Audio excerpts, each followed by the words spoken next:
बिस्मिल्लाहिर्रहमानिर्रहीम। अस्सलाम वालेकुम नाज़रीन, आप देख रहे हैं हमारा यूट्यूब चैनल और मैं हूं आपका होस्ट मोहम्मद वकास।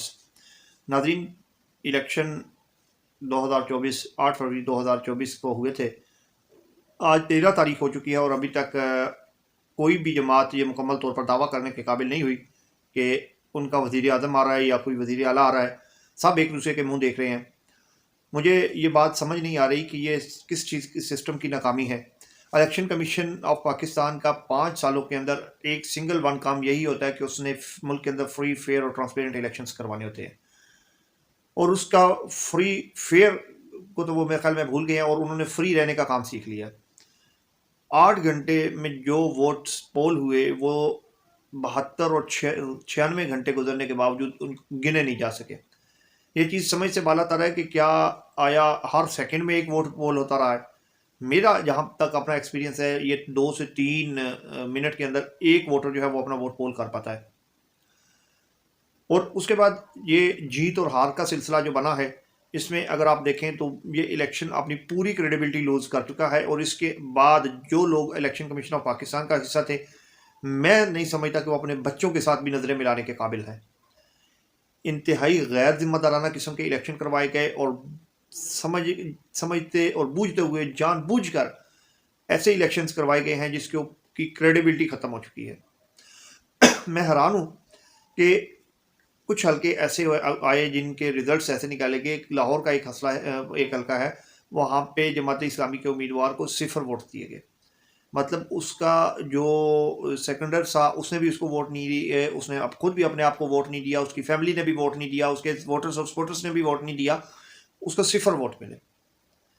मैं इस बात पे हैरान हूँ कि वो लोग जिन्होंने ये वोट साबित किए कि जी उसने 0 लिया है, क्या वो शख्सियत अपने घर में अपने बच्चों अपनी फैमिली से नज़रें मिलाने के काबिल रही है? या कुछ तो कोई कॉमन सेंस का इस्तेमाल करें। हम टॉट स्कूलों में पढ़े हुए हैं, बल्कि मैं तो खैर जब पढ़ाई शुरू की तो मैं प्राइवेट स्कूल में चला गया था, लेकिन उस वक्त टॉट स्कूल का रिवाज थोड़ा सा टेस्ट उसका मैंने लिया है। तो उस वक्त जो हम तैयारी करते थे पेपरों की, तो उसके लिए गाइड्स मिलते थे, और उन गाइड्स के अंदर जो अहम सवाल होते थे वहाँ पे इस तरह का ना हाथ का एक निशान बना होता था। तो मेरी तरह का कोई नालायक आदमी था, उसने चीटिंग वगैरह कर ली, तो बाहर आया तो उसके टीचर ने पूछा, कहता है बेटा पेपर कैसे हुआ है? तो उसने आगे से जवाब दिया, कहता है कि सर वो बाकी तो सवाल सारे ठीक हो गए थे, लेकिन वो जो इस तरह का निशान था ना वो ठीक नहीं बना। मतलब बात करने का ये है कि हमें नकल के लिए भी अकल की ज़रूरत होती है, वो अकल भी हमारे पास नहीं है। तो इलेक्शन कमीशन ऑफ पाकिस्तान के पास अकल नाम की तो चीज़ ही कोई नहीं है। नून लीग को जिताया गया है जिस तरह से जिताया गया, धौंस और धांधली से जिताया गया। रात को 10, 11, 12 बजे तक उनको ये बताया गया कि जनाब आप नहीं जीत रहे।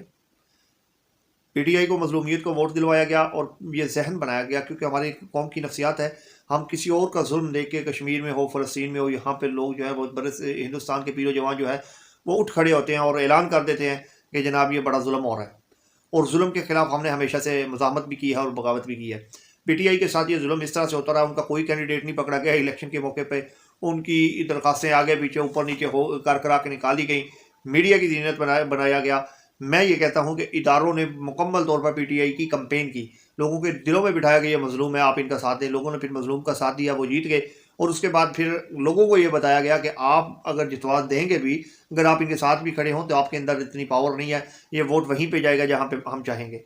और जो लोग जीते हैं वो एक शर्त के ऊपर जीते हैं कि जैसे जनाब माई बाप आप कहेंगे हम वैसा करेंगे, आप जैसे फरमाएंगे हम वैसे फर्म जाएंगे। तो जनाब ये वैसे ही फर्मने की कोशिश है। तो ये फिर 32 अरब रुपया जो इस इलेक्शन में फूंका गया, ये हमारे साथ मजाक क्यों किया गया? हुजूर ये आपने शौक पूरा करना था, आप वैसे कर लेते, लेकिन ये जुल्म तो ना करते कि हमारे बच्चों के ऊपर मजीद इतना कर्जा आपने 32 अरब का ला दिया है और उसके अगेंस्ट हमें मिलना कुछ भी नहीं है। और मैं तो हैरान होता हूँ कि नून लीग के लोग और पीपल्स पार्टी के लोग और एमक्यूएम के लोग, इनके अंदर कोई गैरत का मादा भी है? ये अपने बच्चों के साथ अपनी फैमिली के साथ किस तरह नजरें मिलाते होंगे? क्रेडिबिलिटी नाम की चीज़ हमारी सियासी जमातों के पास है ही नहीं।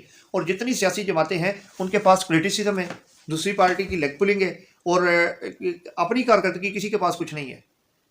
दूसरे को दहशतगर्द करार देना, दूसरे को चोर उचक्का और बैड करेक्टर, उसकी आप ये कह दें कि करेक्टर असैसिनेशन करना, अपना करेक्टर हमारा है कुछ नहीं। जिस पीटीआई को आज ये बहुत ज़्यादा वोट भी पड़े हैं, अपने 3.5 साल दौर में इन्होंने कौन सा दूध और शहद की नहरें बहाई हुई थी? यही मामला थे। पीटीआई के पास भी पीडीएम के डिसक्रेडिट के अलावा इसका अपना कोई क्रेडिट नहीं था। اور پی ڈی ایم کے اندر جو موجود جماعتیں ہیں وہ بھی ایک دوسرے کا ڈسکریڈٹ ہی ہیں کہ جناب اس کے اندر یہ خامی ہے، اس کے اندر یہ خامی ہے، اس کے اندر یہ خامی ہے، اپنی خوبی کوئی بھی نہیں کوئی بیان کر پاتا. ان کے پاس کیا کریڈیبلٹی ہے کہ عوام کے پاس جائیں؟ انہوں نے اس ملک کے لیے کیا کیا ہے؟ ڈی این اے کی بنیاد پہ اب ہمارے اوپر وزیر اعلیٰ جناب مریم نواز صاحبہ آ رہی ہیں، اور شہباز شریف صاحب 16 مہینے پہلے ہمارے کڑاکے نکالنے کے بعد جناب وہ پھر وزیر اعظم بننے جا رہے ہیں. اگر انہوں نے وزیر اعظم بننا تھا تو نواز شریف صاحب کو وہاں سے لندن سے یہاں پہ لانچ کر کے اتنی مشکل سے ان کی پلیٹلیٹس جو ہیں وہ پورے ہوئے تھے، تو ان کے وہ پھر پلیٹیں ان کی گم ہونا شروع ہو جائیں گی، اور پھر یہاں سے ایئر بس آئے گی ان کو اٹھا کے لے جائے گی ہمارے خرچے پہ. کیوں بھائی؟ مریم نواز کے اندر کون سی کریڈیبلٹی ہے؟ کیا اس نے تیر مارا ہے کہ جناب اب اس کو ہمارے اوپر مسلط کیا جا رہا ہے؟ یہ بزدار کی دوسری شکل ہوگی ہمارے پاس. یہی کریڈیبل ہے کہ جناب بس وہ نواز شریف کی بیٹی ہے تو بس آپ اس کو چلوا دیں. ڈی این اے کی بنیاد پہ ہمارے اوپر لیڈرشپ مسلط کی جا رہی ہے، اور کون سے دودھ اور شہد کی نہریں یہ بہائیں گے؟ کچھ نہیں کر پائیں گے یہاں پہ. ان کو عقل سمجھ اور شعور ہی نہیں ہے. ان کو کیا پتا ہے کہ غریب کا بچہ کیسے اسکول جاتا ہے؟ یہ سونے کا چمچ لے کے پیدا ہونے والے ہیں. ان کو کیا پتا ہے کہ صبح جب بچہ باپ سے اسکول جانے کے لیے جیب خرچ مانگتا ہے تو باپ کتنے خون کے گھونٹ پی کے جیب کو 10 دفعہ ٹٹولتا ہے کہ اس میں سے کوئی دھیلا بچا ہوا، کوئی 10-5 روپے بچے نکل آئے، میں اپنے بچے کو اسکول بھیج دوں. ان کو کیا پتا کہ ہمارے جو ٹاٹ اسکول ہیں ان میں بیٹھنے کے لیے بچے پٹسن کا یا اس کا پولیتھین کا جو گٹو ہوتا ہے وہ لے کے جاتے ہیں کہ جناب ہم ان کے ٹاٹس کے اوپر بیٹھ کے پڑھ سکیں. ان کے بچے تو آکسفورڈ میں پڑھتے ہیں، وہ اعلیٰ تعلیم یافتہ ہیں، وہ ہمارے اوپر رول کرنے کے لیے آئے ہیں. اور آج اس ملک کے اوپر کوئی برا وقت آ جائے، جو حالات پیدا کیے جا رہے ہیں خدا کی قسم ہے صرف ہم لوگوں نے ماننا ہے. یہ سارے یورپ کے ویزے لے کے بیٹھے ہوئے اور یہاں سے پھر کر کے اڑ جائیں گے. یہ ہمارے اوپر حکمران بننے کے لیے ہی آتے ہیں. ایک ہی بندہ ہے پوری پاکستانی سیاست کے اندر جس نے ساری سیاست کو پلٹ کے رکھ دیا، اس کا نام حافظ نعیم الرحمان ہے.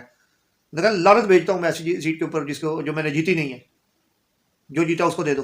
آج اس نے اس نیلے پہ دلا یہ کیا کہتا ہے کہ اگر یہاں سے ایم کیو ایم بھی جیتی ہوتی تو میں سیٹ چھوڑ دیتا، میرے اندر ضرف ہے، میں حلالی ماں باپ کی حلالی اولاد ہوں. اور یہ بے غیرت ہیں، ان کو آپ ان کی بھوک ہی نہیں مٹ رہی، لوٹ کے پورا ملک کھا گئے ہیں یار. اور پھر پبلک ہے وہ بھی زندہ باد زندہ باد. ان کو اپنے بچوں کے اوپر رحم نہیں آتا. عمران خان، زرداری، نواز شریف کے بچوں کے اوپر ان کو رحم آ جاتا ہے. ان کے ساتھ بڑا ظلم ہو رہا ہے اور تمہارے ساتھ بڑا انصاف ہو رہا ہے. خدا کے لیے قوم بھی ہوش کے ناخن لے. ہمارا کام ہے بولنا، بولتے رہیں گے، آپ مانیں یا نہ مانیں. اللہ تعالیٰ آپ کا حامی و ناصر ہو. کل ایک نئے ٹاپک کے ساتھ حاضر ہوں گے. کل تک کے لیے اجازت دیجیے. والسلام، اللہ حافظ.